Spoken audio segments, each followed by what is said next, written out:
All right, welcome back to Truth and Liberty, the podcast where we talk about truth and liberty. It's right in the name. Talk about from the biblical worldview. We understand politics, and we talk about how, from my view, my understanding of things, Rothbardian libertarianism is the way to go. This is our next installment in my series where I'm working on taking this political compass test. It's to see where I rank and to see, really, it's to sort of evaluate the test itself. I'm testing the test.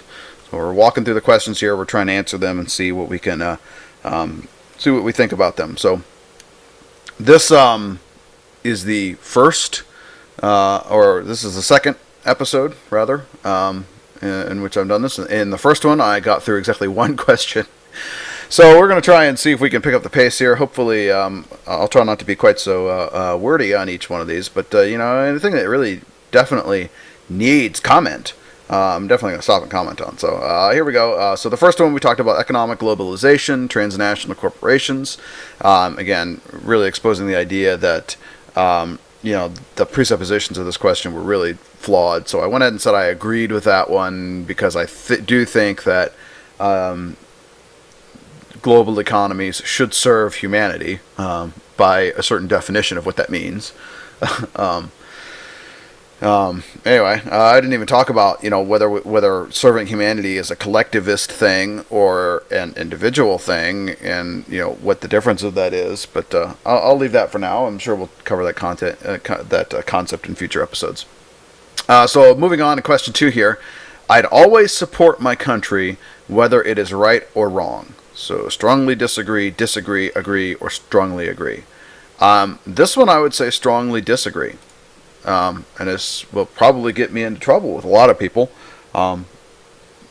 It seems like there's this presupposition among our culture that America's always right. That we need to support our country.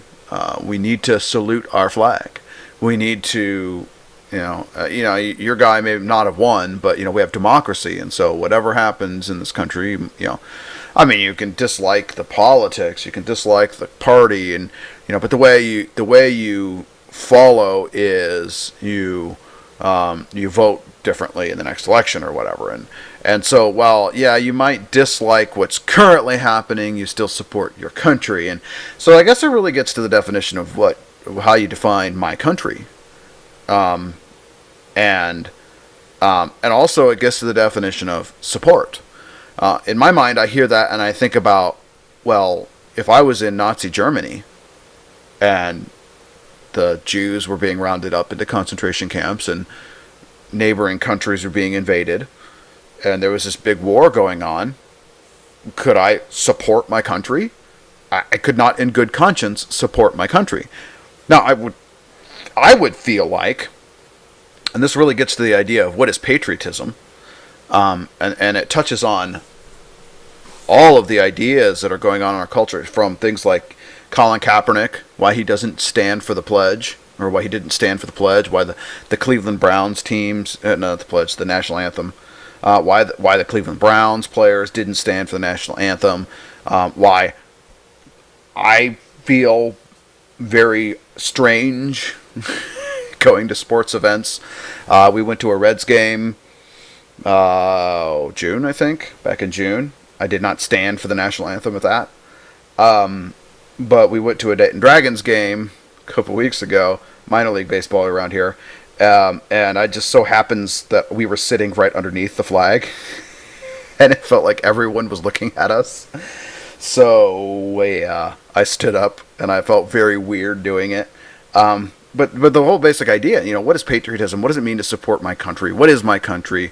From a certain perspective, I feel as though I am supporting my country, and I am being patriotic to refuse to give assent and allegiance and praise to a state that is not operating in accordance with sound principles of justice, with the founding principles of this country, but not just because I like appealing to the founding principles of this country, but because they're not operating in accordance with biblical justice either.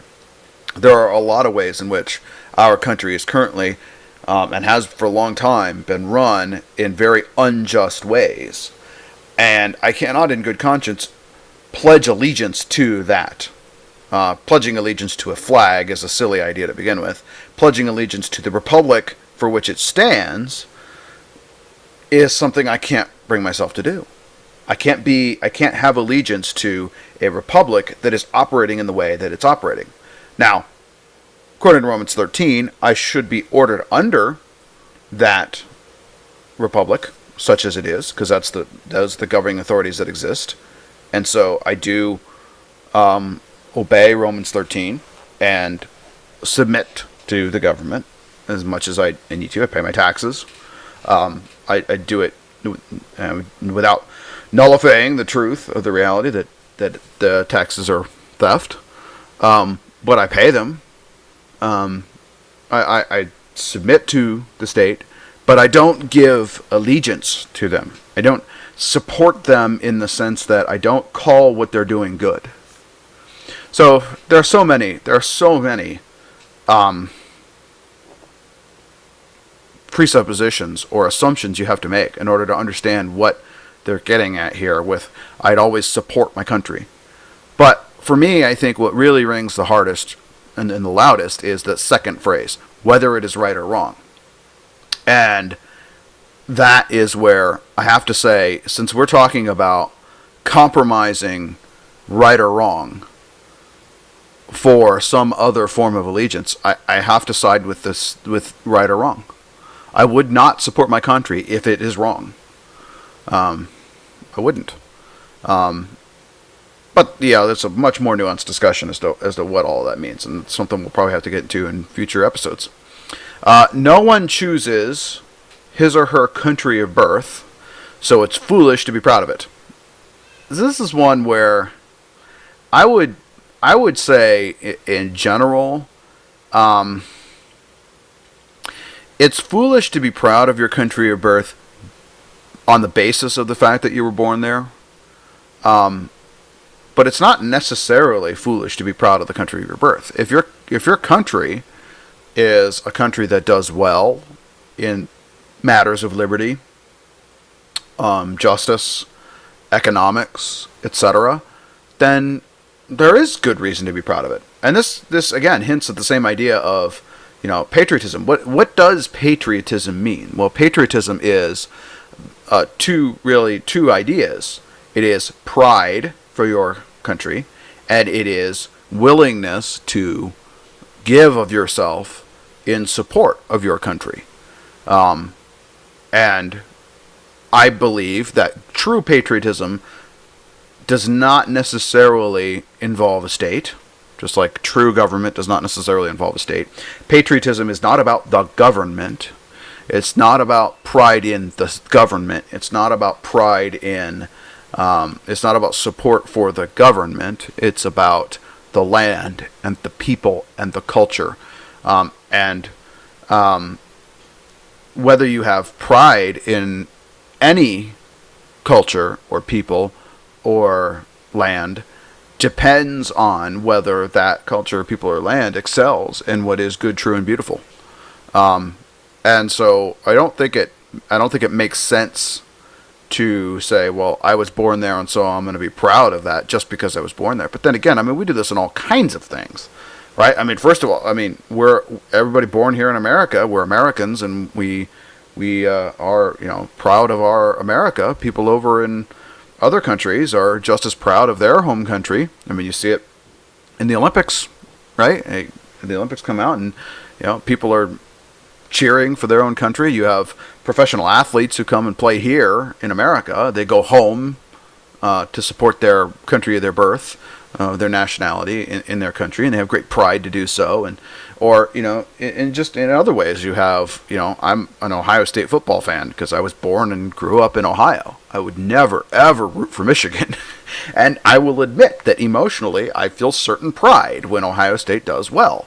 And I feel certain embarrassment when Ohio State does poorly.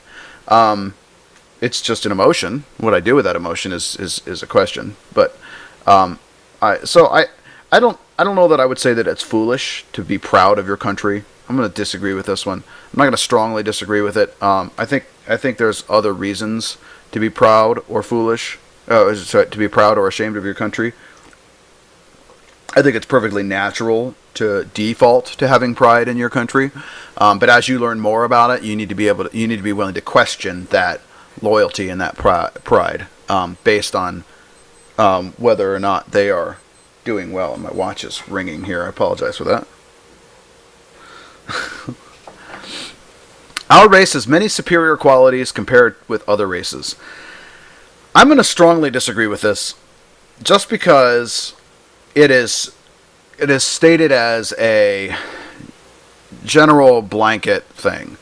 I believe that God has made all of the races.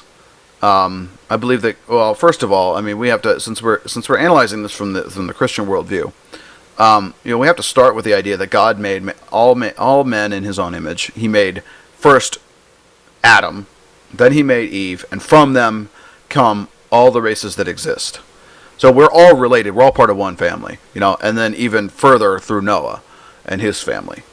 So this whole idea that somehow the races are separated by some uncrossable barrier. No, we're all humanity. We're just, certain genes got separated from certain other genes. And so, you have some people who developed over time darker skin and some people who developed lighter skin over time. We're all humans. We're all people. So there is no real reason to view anybody differently, really. But at the same time, those genetic differences seem to have involved things other than just the color of the skin. I mean, you look at professional sports, and what is the majority representation there? In fact, given the fact that in our population, African Americans, or I don't want to use a term that is politically incorrect, but darker skinned people, black people, I don't know. There is, of course, one term that I would never ever use, that I can't use, but I really, in our culture of everybody being triggered by everything, I really don't know what I'm supposed to say. African Americans will say that because it's been the term forever. African Americans in our culture make up a minority, but in athletics, they make up a majority. It would seem that people who received darker skin genes, on average, tended to have also received genes that made them better at athletics. So there are differences, and some races may be more genetically disposed to be better at some things than others. Who knows if there's some genetic reason why sometimes some people from countries over in Asia might do better at mathematics. Who knows if there might be some reason why? I don't know. I'm trying to very much not be racist here about this, but just to point out that it does seem to be from trends. It does seem to be from, the aggregate of what seems to happen. It just seems to be that maybe God has through His sovereignty in the way that genetic drift has happened over the millennia, has given certain advantages to certain races. And so from that perspective, I might say that maybe our race is better at some things than that race, and that race is better at some things than this race. And I think that goes in line with sort of a general liberty-minded economic understanding that I, as an individual, am good at some things and bad at some things. And so I would do well to focus on what I do well, to serve others in that area, and allow them to serve me in the ways that they're good and I'm not good, the ways they're strong and I'm weak, so that we can trade. We trade what I'm good at for what they're good at, and we both get better. And that's a very economic idea that when that happens, that specialization happens, the aggregate production of the economy is better off than if I tried to do both things, the thing I'm strong at and the thing I'm weak at, and you and the other guy also tried to do both things. Overall, the production of the economy would be less. And so when I focus on what I'm good at, and you focus on what you're good at, and we trade, we both get better off. And overall, both of us together are better off. But that's not to say that we somehow have to say, people from this race have to do this one thing because everybody from that race is good at that thing, and nobody from that race is good at this other thing. And so people from that race, they do that, and that's it. No, we don't think that way at all. Individuals are good at some things and better at other things. It does seem to be that on average, there is a large trend in which certain races tend to seem to be better at certain things, but that is not in any way a reason for pride or a reason for treating individuals as anything other than individuals who have their own strengths and weaknesses. So any sort of collectivist idea that says we're going to look at a whole race and treat every member of that race according to what we think the whole race is, that's wrong. And so I'm going to strongly disagree with the collectivist ideas of that, and also with the ideas of the way that this is saying our race is superior to other races, right? It's a very self-centered and self-prideful thing, right? Because it doesn't have the reciprocal idea of, well, they're also good at things that we're not good at. And so that's something that we want to keep in mind too. I'm actually not sure how long we've gone here on this one. My recording software here is kind of funky on me. It doesn't. I'm using QuickTime to record this, and there we go. I have not been recording this entire time. Really? No, wait, that's different. It's like I can't see the actual recording. It doesn't give me a thing that tells me. So if I do this, now it's going to come up. There we go. That's just weird. Okay, we've been going for about 17 minutes. Let me see if I can finish this page here. I do apologize for that digression, a little break of the fourth wall there. I'm still trying to figure out the technology of this thing. Hopefully my mic is a little better off today and it's not clunking around like it was last time. Thank you very much to my fledgling audience and your faithfulness. This is really something I'm doing for the fun of it, just to see how this goes, and I don't know where this is going to go. But I hope that you benefit from this, and I hope that ultimately, like I was saying in an earlier episode, it's really, as much as anything, it's just to stretch myself and to teach me how to think and how to articulate and give me an outlet for all of this stuff, so that it's not always just bottled up in my mind.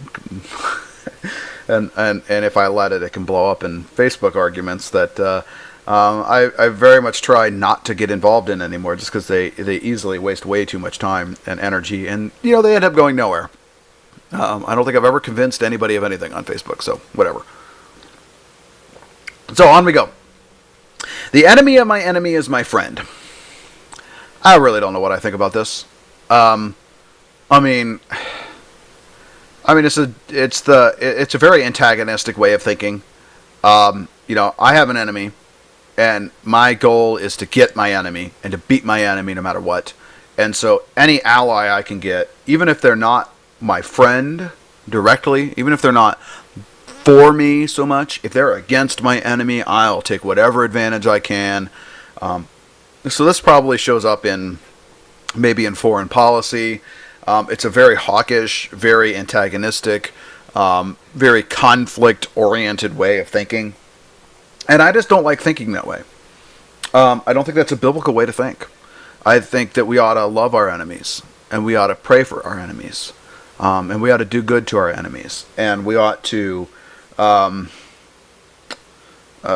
not be seeking vengeance, not be trying to get one up. We should be putting to death the malice and all of the hatred and everything. So I really don't like this idea. I don't think that's the biblical way to think there. I think the enemy of my enemy is really none of my business, I guess. I think I should do good to all, especially those who are of the household of faith. So it's also pragmatic in nature, right? It's all oriented towards how can I get what I want. And I don't like pragmatism. I think we should be principled in our thinking, in our operation. And so I'm very suspect of any sort of pragmatism. Military action that defies international law is sometimes justified. Now, again, we've got so many assumptions here. Like military, who's the military? Are we assuming a state military? I mean, I would think so. But like back up here, and this is actually really interesting because this actually provides a great argument for anarcho-capitalism. A lot of people, like you talking about anarcho-capitalism, and you're like, oh, I don't think we need a state. I think that the states, one level, the first level of abstraction is we could have the states.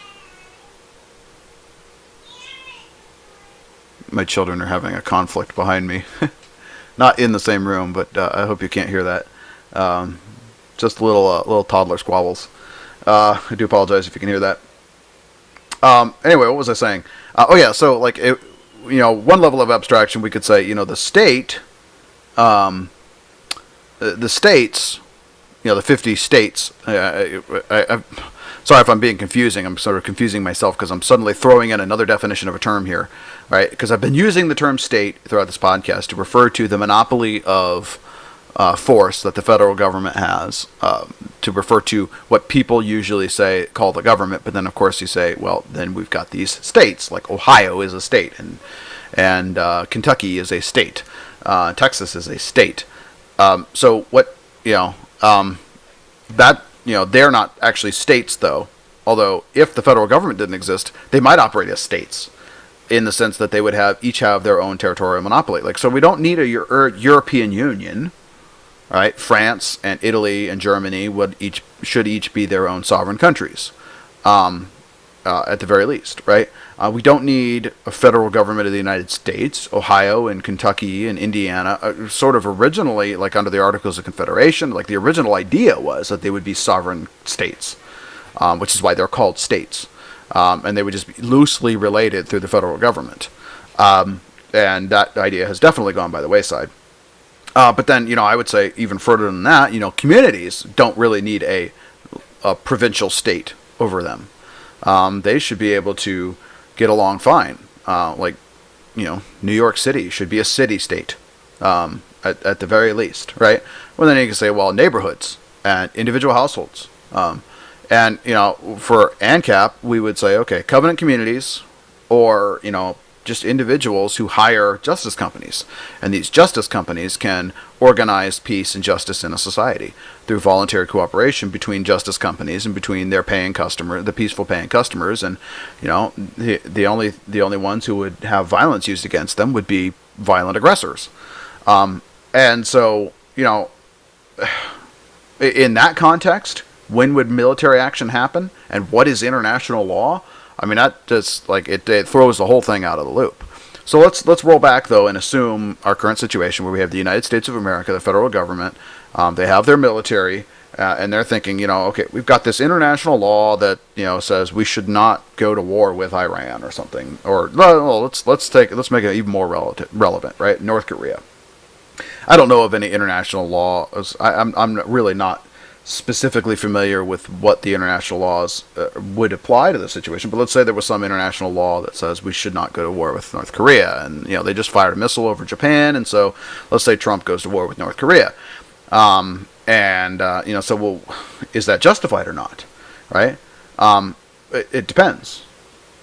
It very, very much depends on whether the international law is just, doesn't it? Right? Military action is a vague term.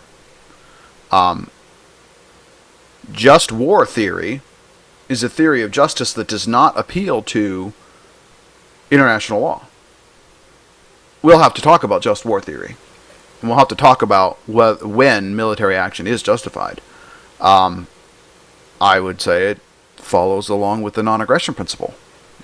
Should never attack another country. Certainly not preemptively. What about defensive wars? Well, yeah. So yeah, what if there was an international law that says we weren't allowed to defend ourselves from invasion? Right? So I'm going to disagree with this one. I'm not going to strongly disagree with this one, but I'm going to disagree with this one and say international law, just like I would say federal law or even state law in this country, does not define right and wrong.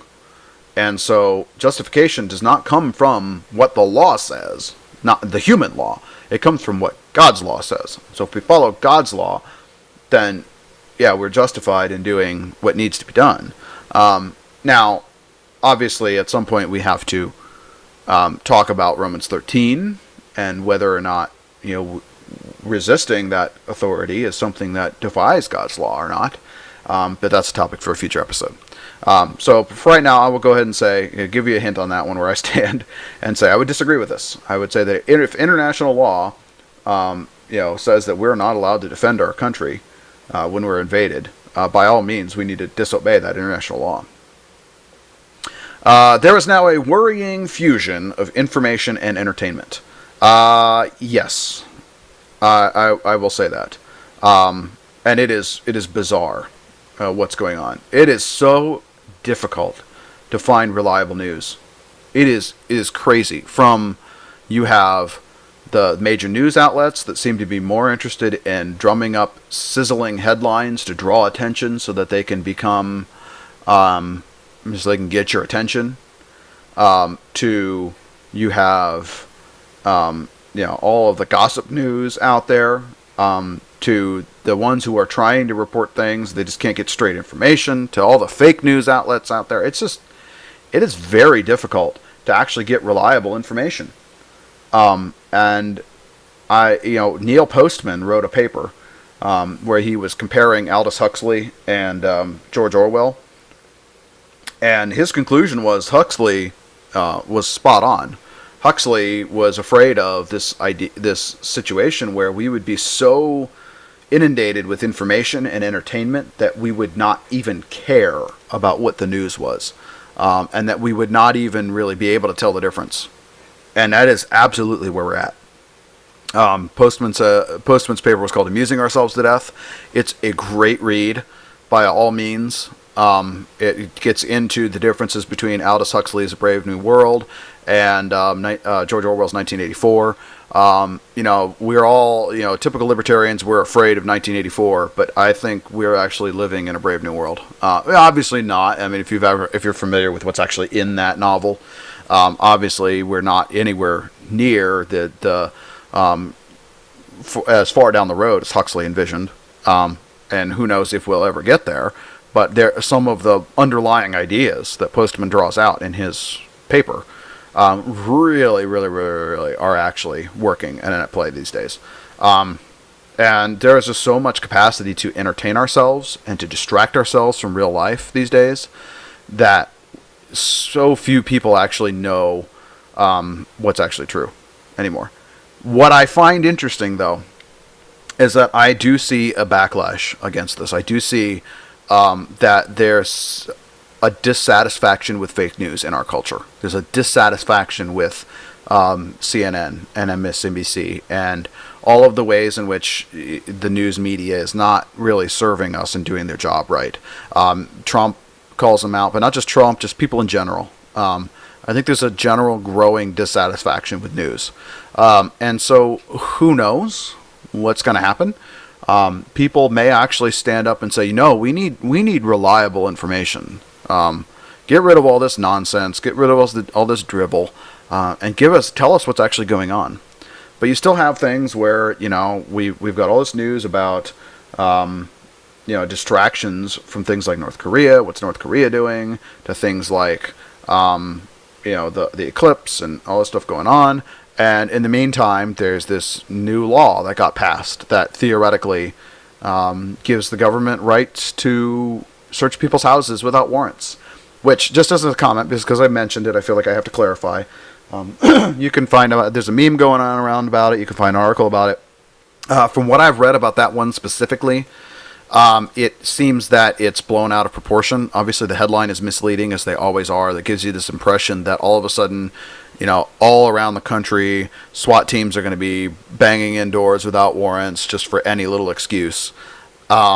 That's not what's going on. It has specifically to do with the Metro Rail around D.C., in Virginia and Maryland, and inspections related to the railroad, I think dealing with like safety and things like that. And they need to be able to go on the private property that is bordering the railroad so that they can make sure they're inspecting the railroad to make sure it's safe. I mean, I still think that they should respect the private property rights involved, and I still think, it goes to the core idea of whether or not we should have a public railroad like that, publicly owned railroad, etc. So I still don't like the law, but it's nothing like what it's being reported to be. Right? The purpose is not that. The scope is not what is presented in the headline. But at the same time, the media is not talking about it at all, and that is troubling. Things like when President Obama signed the National Defense Authorization Act that gave the government the right to indefinitely detain people they declared to be enemy combatants without having to actually formally try them or charge them with a crime or allow them to seek counsel or have a phone call of any kind. You could just, if the government decides you're an enemy combatant, you just disappear. That is troubling, and it went massively underreported by the media. And so, yeah, there is definitely a worrying fusion. I strongly agree with that. That's it for today. That's all I'm going to cover. This has been 1 page out of 6. So we got through, what is this? 1, 2, 3, 4, 5, 6 questions today. So come back next time. We'll hopefully we can tackle the next page. This has been Truth and Liberty. Thank you for listening. If you have any questions or comments or ideas for future episodes or anything you want me to comment on or answer or talk about, send me a comment, like and subscribe if you would please, and I'll see you next time.